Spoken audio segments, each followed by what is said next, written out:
Je ne m'attendais pas à ça en entrant en IFSI. Vous êtes comme sur un niveau universitaire, et qui dit niveau universitaire dit que vous aurez forcément des enseignants qu'on appelle des maîtres de conférences qui viennent de l'université. Donc les cours que vous avez ne viennent pas forcément des formateurs, mais viennent surtout du milieu universitaire, donc de médecins.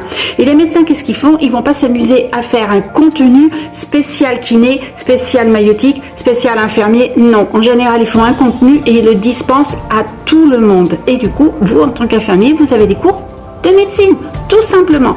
Donc c'est à vous après, en fait, par rapport à ce contenu, de faire le tri, de trier ce qui est essentiel ou ce qui ne l'est pas. Et c'est là d'où vient votre difficulté, parce que en fait, vous l'avez pas appris lorsque vous étiez au lycée. Lorsque vous étiez ancienne aide-soignante, forcément les cours étaient très scolaires, ça n'avait rien à voir. L'université, c'est de l'autonomie face au travail que vous avez à faire. Lorsqu'on est en droit, lorsqu'on est en fac de médecine ou etc., c'est exactement la même chose. Je vous demande ce que l'on vous explique en fait dans vos lycées, ce que l'on vous explique lorsque vous voulez devenir en fait infirmière, alors que vous êtes aide-soignante, si on vous explique bien à quoi en fait vous vous attendez, parce que ce n'est pas normal d'être complètement déstabilisé, complètement perdu lorsque vous mettez les pieds dans un IFSI. Voilà ce que moi en fait ça me renvoie lorsque je vois ce type de reels.